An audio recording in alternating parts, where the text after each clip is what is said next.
మన ప్రభువును రక్షకుడైన యేసుక్రీస్తు నామములో మీ అందరికీ శుభములు తెలియచేస్తున్నాను. దేవుని వాక్యమును ధ్యానిందాము. యోబు గ్రంథం 8వ అధ్యాయము 5వ వచనం.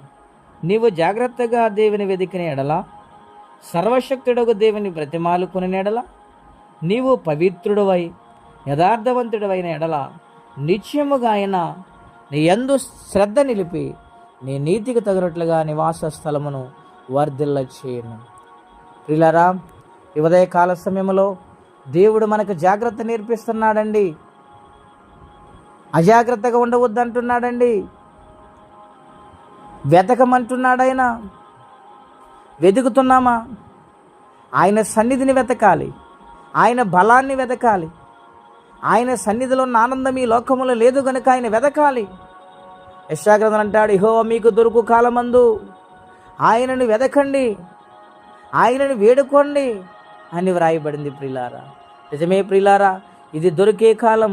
ఈ కడవరి దినాల్లో ఆయన సన్నిధిలో బహు జాగ్రత్త కలిగి వెదుకువారుగా మనం మారాలి.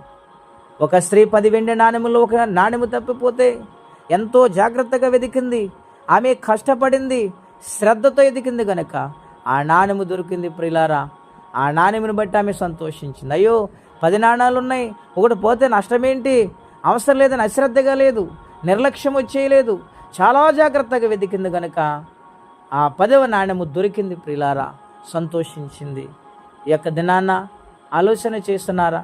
తప్పిపోయిన గొర్రె దొరికినప్పుడు ఎంత సంతోషం కలిగి ఉందో ఆయనకి ఆలోచన చేయాలి. ప్రియులారా, మనము కూడా కొన్ని విషయాలు మనము దేవుని సన్నిధిలో దూరం అయిపోతున్నామేమో, దేవుని ఎడల జాగ్రత్త లేదేమో ఒక్కసారి ఆలోచన చేయాలి. జాగ్రత్తగా ఎదిగితేనండి ఆయన నివాస స్థలమును వర్ధిల్ల చేస్తాడు. రెండోది, ఆయన సహవాసములో ఉండాలి, ఆయన్ని వెదకాలి. అప్పుడు మన నీతికి తగినట్లుగా ఆయన కార్యాలు జరిగిస్తారు. ప్రియులారా, ఒకవేళ మన జీవితం చిన్నదవ్వచ్చు, మన స్థితి కొద్దిగా ఉండవచ్చు, ఆయన ఎదగటము నేర్చుకుంటే ఆయన మహావృద్ధిలోనికి తీసుకుని వస్తానని వాగ్దానం చేస్తూ ఉన్నాడు.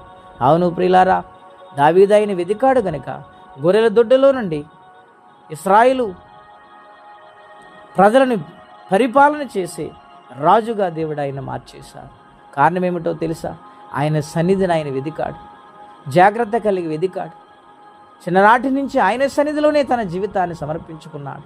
ఎన్ని సమస్యలు వచ్చినా, ఎన్ని ఆపదలు వచ్చినా, ఎన్ని మరణాపాయాలు వచ్చినా దేవుని సన్నిధిని ఆయన విడిచిపెట్టలేదు. ఆయన వెతుకుతూనే ఉన్నాడు గనుక దేవుడు ఆయన దొరికి ఆయన సంపూర్ణంగా ఆశీర్వదించాడు. ప్రియులారా, ఈ దినాన్న వాక్యం వింటున్న ప్రియ స్నేహితులారా, మొదటి జీవితంలో ఎంతగానో భక్తిలో నడిచేవారము, మొదటి యొక్క ఆత్మీయ జీవితం ఏమైపోయింది? ఈ దినాన్ని ఒకసారి ఆలోచన చేసుకొని మరలా ఎదికేవారిగా మారాలని ప్రభుపేట మనవి చేస్తూ ఈ మాటలు నేను ముగిస్తున్నాను. దేవుడు దీవించునుగాక. ప్రార్థన. పరిశుద్ధుడైన తండ్రి, ఘనమైన మీ నామం కొరకే వందనాలు. నిన్ను ఎదుకు మనసు మాకు దయచేయండి, జాగ్రత్త నేర్పించండి ప్రభువా. బ్రతిమాలుకునే మనస్సు, తగ్గింపు జీవితం మాకు దయచేయండి. దావీదు గారు గొర్రెల దొడ్డులో నుండి నిన్ను వెదికాడు గనుక ఇశ్రాయేలు దేశానికి రాజుగా మార్చావు ప్రభువా. మా జీవితాల్లో కూడా ఆశీర్వదించడం సిద్ధముగా మీరున్నారు.